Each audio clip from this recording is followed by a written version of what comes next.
Welcome to Grow My Etsy Shop podcast, the drips of knowledge you need to start growing. Hey, welcome. So for those who don't know, if you listen to this on a podcast, my intro is different than when I upload it to YouTube. I cut out a bunch of this chit chat that I do in the beginning. So if you're like, Jared, I hate you, I don't want to hear about your chit chat, get to the crap. Go watch me on YouTube, because I that whole me sounds of plant growing. Welcome to Grow My Etsy Shop podcast, and then me being like, what's up? Hey, yeah, done. It just goes right into a hook, and then it goes because, well, people on my podcast are my friends. People on my YouTube are my strangers. And so it gives me a second to sort of chat and warm up before I jump into things. So there you go. There's your waste of 1 minute that I typically do on every podcast. All right. Ready for the hook? You know, when you look at your Etsy shop and you have all those add to carts and you're getting favorites and you're thinking, oh, this is awesome. But then you're looking at your payout and you're thinking, where are my sales? I'm doing everything right. I think Etsy's promoting my product. I think people are finding my product. I think people are looking at my product. I think people are favoring my product. I think people are adding my product to cart. Why aren't they freaking buying? So there is this opens a big book of possibilities of things that could potentially be this. But I'm going to assume if you're watching this video or listening to this podcast that you know what you're doing, that you're not just trying to, because pricing, the shipping punch could get them where it's like, oh yeah, this is $1 billion to ship. There's a lot of things.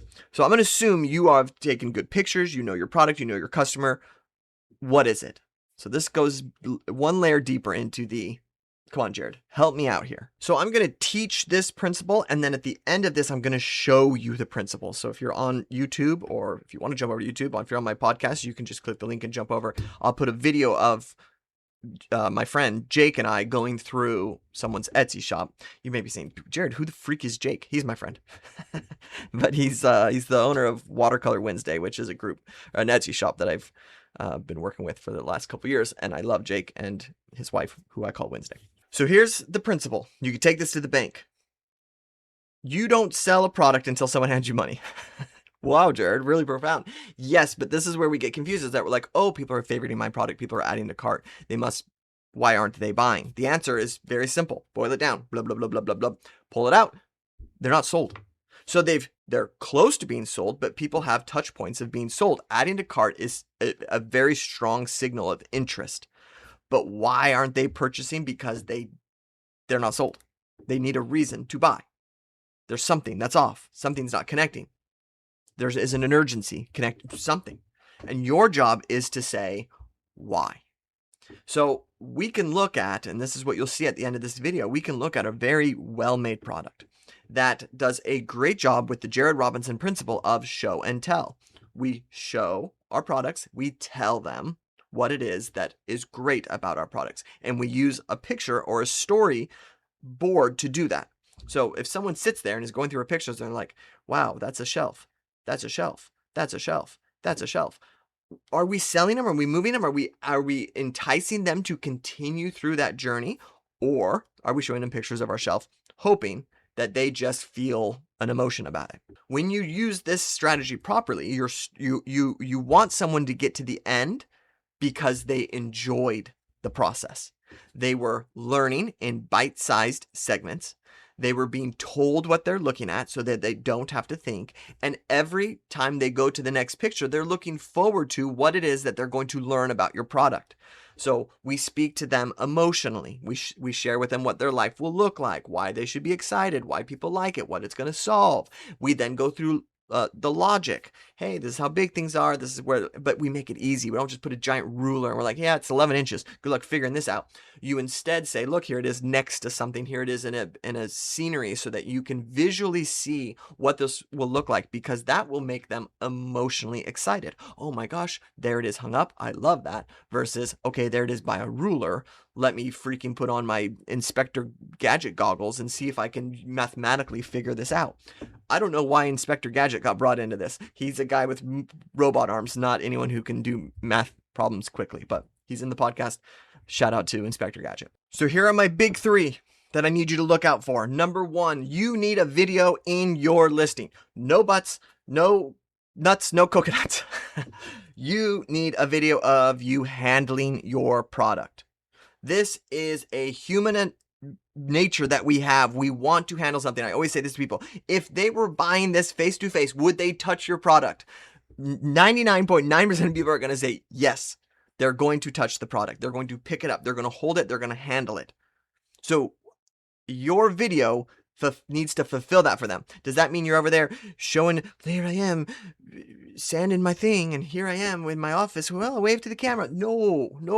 I have a 2-year-old daughter. She says, no. What you're going to do, I have this goofy-aw postcard, but what they're going to do is they're going to hold this goofy-aw postcard, and they're going to feel the texture of this. They're going to look at it from all angles. They're going to do the back. So what's your video look like? Sorry if on the podcast you're hearing me rough around this piece of paper, but you're going to handle the product just like this. Watch the video, everyone. Look, I'm handling it. I'm putting my fingers across it. I'm showing. I've got the angle of what I'm doing. I bring it close. I bring it far. That you know, if you're watching the video right now, how big this postcard is, because I'm a normal human, and I got normal hands, hopefully, and you can see me deal with it. You can see the texture of it. You can see the bend of it. You can see the shine of it. You can see all of it. And this satisfies so much. The biggest, number one, this isn't Jared Robinson. This is everyone and their dog knows this, who's in and works in marketing, growth marketing, anything like this. The number one reason why someone doesn't buy something is a fear that they aren't going to get what they are seeing. Let me say that again. They have a fear that they're not going to receive the product that they are seeing. A fear of being let down. How many of you have ever purchased or bought something and thought to yourself, oh, shoot, this isn't what I expected? It's a terrible feeling. It makes you feel stupid. It makes you feel like you didn't do your research well enough, or you got duped by the company, or whatever it may be. So every time you're opening a package, there's this feeling of like, boy, I hope this is good. I hope this is what I was hoping for. I hope I have that same experience I was having when I was looking at their product. You can help them build that bridge by putting a video into your Etsy listing of you handling the product. Lots of add to carts, not making purchase. Please add a video. Okay, dog, I came at that real rough, but I'm going to try to not be as aggressive for the next two.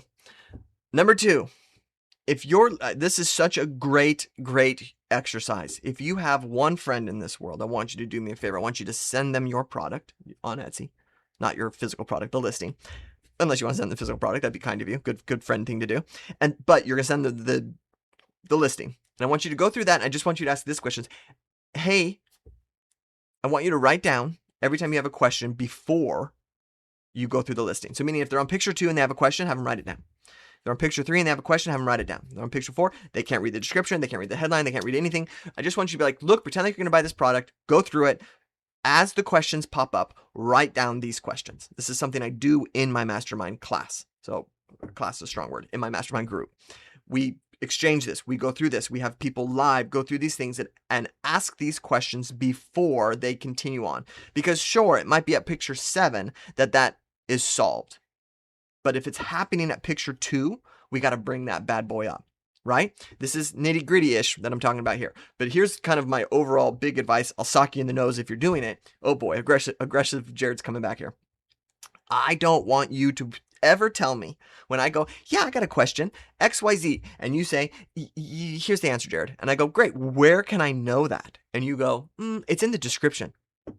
Boy, I'll pull you out of the screen and sock you. No one's reading the description. Etsy knows no one's reading the description. So you're wasting all your time, and pretty much ChatGPT just writes everyone's descriptions these days. Well, big old hash M marks in their thing and emojis like crazy. Etsy's like, yep, squish that thing down in the back corner. Good luck finding it. Your job is to answer questions through the pictures. But Jared, how do I do that? Have someone go through that. Ask those questions along the way. So if you're like, well, dude, because here's the thing. No one's looking at picture 2 and thinking to themselves, I wonder what this looks like as being shipped to my house. They're not. That's not there. So if picture 2 is you packaging up your shiz, guess what? You're wasting everybody's time. But by picture 9 or 10, they might feel that way. Now, here's what I love to do. I love to know, what is it that you're wondering? What is it that you need to know? I feed people emotionally first because that's where they're going to get excited. I then pump them with logic in the middle. Yeah, here's the dimensions. Here's how this works. No. And then when it gets to the end, I start answering the questions that they don't know they want to know. So yeah, I want to know how that's going to be shipped to me. Great, here it is all wrapped up. This is what this looks like. Oh, perfect. So you start to get into that mode, the mind reading mode.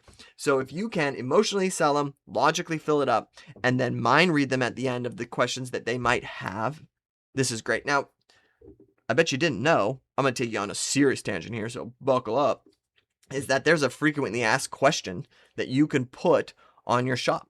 So it's compressed and hidden just like everything else on Etsy, but you can do it. Now, Jared, why are you telling me to put information in something that's going to be compressed and hidden? I'll tell you why. Side note here, so buckle up. Anytime you're trying to be found on the internet, you're going to want to provide information on the internet. So nothing's going to be able to make something up about you. So if someone searches for, hey, I'm looking for greeting cards and I want to buy them at wholesale, how will the AI bot we'll use in this scenario, someone types it into ChatGPT, how are they going to know that you sell that? So this is where text gets to play the part, is that it gets to teach the search engines or the algorithm what it is that you're selling. I'm going to tell you this right now. As much as I know that's important, I am much more, and you could probably hear it in me, sell to people and the algorithm will push you up. It's just the world we live in. Make content that people want to watch, the algorithm will push you up. Make a product that people want to buy, the algorithm will push you up. It's the buying triggers that they like that move you up. It's the engagement on videos that move you up. So you're using a similar principle in Etsy to say, look, I just got to get you to buy. How do I do this? I got to put all my time and energy in working with the human, not trying to find the SEO hack that are going to work. So, but in this scenario, what I'm about to talk about is that with AI searching for things, and they need to know information. So this is where text does get to play a part. This is where item descriptions do get to play a part. You speak to the bots to be able to learn what it is that you sell. So in your frequently asked question, Jared, how do I get there? Good freaking question. You have to go to settings, then you have to go to like your shop, then you have to click the right-hand corner that says like visually manage your shop. You click up there and then you can like scroll all the way down to the bottom and there's this thing called FAQ. You click on FAQ, they give you standard ones, but you can do custom ones. What should I do with my custom frequently asked questions? I'll tell you what you should do. You should ask questions that are like T-ball questions, meaning let's do our greeting card, for example. You write the question, does shop name offer wholesale? Question mark. The answer is that you write, yes, ShopMain does offer wholesale in the blank blanks areas. They offer this type of card, this type of card, and this type of card. Reach out individually to receive your, to get your questions answered, to talk more about wholesale. Because what's going to happen is if someone goes on to AI and is like, hey, I'm looking for wholesale greeting cards, enter. The AI is going to go. Anyone ever see that Johnny Five when he reads the dictionary? That's that noise. So he's going to read the internet, and then they're going to be like, oh, hey, here's an actual question that someone asked very similar to what this person asked. Etsy has a lot of weight is what it's called. So meaning that it holds importance. So it's a reliable source for a bot to search through. They're going to be like, oh, this shop name does. And they're going to swing it over and they're going to be like, not only do we know that this shop offers wholesale, but they also offer it, for Father's Day, Mother's Day, and seasonal greeting cards. And you're like, oh, perfect. Thanks, AI, for giving me that curated list. But what happened is you fed it that. So I feel like we went on a real tangent here, but this is good to know, is that your text is being served to AI bots that are going to help customers find you through their questions. So there's your little FAQ for the day. The whole reason I brought up this FAQ is just to say, look, you need to have or understand what are frequently asked questions and be able to present those at the end of your listings so that people feel satisfied and ready to go. Okay. That was a big tangent. Okay. So here's my last one for you. We're getting into the weeds. Okay. And this is what you'll see at the end of this video. I'm going to show you a live example of us going through one, me and my friend Jake. You're going to see, or what we need to learn from this is your listing needs to be unique in the sense that it captures attention. It needs to move people. It needs to tell a story. So if we are using, and so this is what I can sometimes see is that people will use pictures and then they'll add text to their pictures and think they're following this formula. But you have to ask yourself, what makes me different?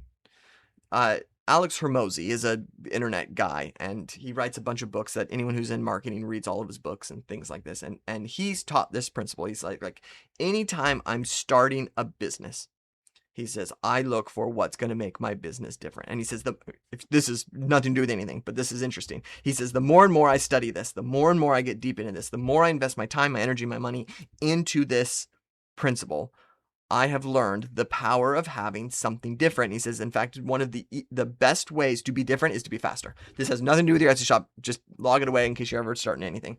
But he says, if you can take something that someone's already doing and do it faster, it wins. People pay for speed, and they will pay more for speed. And so if you can tap into that market. So anyway, if you're ever thinking about starting a business, think about yourself. Can I just do it faster than someone else? Will I be able to do that? A lot of times you're going to get advantage. Okay, back to this guy. So he teaches and is big into this, is like someone has to, you cannot blend in. Like it cannot happen. So if you're looking at successful shops and you're trying to take what's working with successful shops, you're becoming a watered down version of successful shops. You're just becoming noise in something. And you can take a percentage of sales doing this. But if you want to win people over, then there has to be something that makes them click to the next step. Always. So, wow, I'm on Etsy. I see a bunch of products. I click on that product because that one stands out to me. Now I'm going through these pictures, and every picture, picture 1, picture 2, picture 3, picture 4, picture 5, picture 6, picture 7, they have to want to move to that next picture. Now, this doesn't mean we stack it full of 20 pictures, right? Because we're just like, whoa, let's go on a hook. We just need to satisfy them. Etsy has added the ability to add more pictures. I have not moved from my rock of it shouldn't be more than 10 unless you're offering a ton of variables. So you should still be around that 8 to 10 picture mark for most of your products. If you have less than that, you are missing out. If you have more than that, you're probably making them fall asleep. That's the sweet spot. Go through those, tell the story, but make sure that you are visually different. So the video I'm going to show you at the end of this is a store that's doing a really great job and has really great products and follows this. You'll see this formula really well, but they're using the same picture often. And because of that, they're adding different text and things like this, but the picture doesn't change. And so my friend Jake is saying, I'm going through this as a consumer and I'm not really visually stimulated by your product. And this product, lots of add to carts, lots of not getting these sales. And so we were really deep diving into saying, what can we do with this? And this was something that he was pointing out. So I'm going to show you this video. We're going to end the podcast with that video of something that makes some sense to you. So thanks for tuning in. See you next week. And if you, I was going to do some call to action. I don't got anything. Thanks for watching. Boy, I got so many favorites. Add to carts, 20 add to carts. My views are shooting through the roof. And I'm like, great, how many sales you get? 0. I'm like, what? That's the part that's unique. I'm trying to click through some of your listings. I don't know if I notice some of the images are really good, but a lot of them will be like 3 or 4, and it's essentially the same image in a row, and the text changes. And then your final image is like a really good vibe image, like the very last one, but it's like image 12. Like this one, like front image, second image, almost the same. That one's decent, looks a little more AI than one later, but then this image is same as the first two, same as the first two, same as the first two. Yeah, I see what you're saying. And then I get detail, which I'm like, oh, that should have been like image maybe 3 or 4. Correct. That should be And moved up. then giftable, that's probably fine. Same, I've seen this image, and then I go, oh dang, that should be like image number 2. And maybe emotionally I wasn't sold. And then this one, I was like, okay, that's pretty good. And then I'm gonna see the exact same image pretty much. That one changes a little bit. Same image, half of the same image, pretty much the same image. So as a buyer, I'm seeing the same angle every time. And then I get down here, I'm like, oh dang, that's really good. Like that emotionally, I'm sold there, but I've already made up my mind, and I maybe didn't even get to this image. Okay. This Yeah. one fools me. I hear what you're saying, and I think you're correct. We should move up some of those pictures that are a little bit stronger to the front and Okay. break the monotonous of some of the middle that And we're almost maybe less is more is like, Yeah, I agree. can you get rid of like 5 of these images? If they're not adding, they might be taking away. Hey, I wanted to jump back in here really quick because if you just watched that video, the second listing that she has, I really enjoy that listing. And you can see it's really well done. She's doing a good job. And there was a podcast I gave a couple weeks ago that talked about kind of showing the ultimate benefit. And you could see where she had everything was on the floor and then it's all straightened up and shown really nice there. Like, that's a really well done listing. So we're really being nitpicky here, but you can see what is being said. We're seeing add to carts, we're seeing views, we're seeing favorites, we're just not seeing them buy. And so part of us is sitting there and saying, what is it that we can just move something? And she actually later on in the call, she asked this question, like, I mean, does it really matter? And the answer from a growth marketer is like, oh yeah, like the color of the button matters.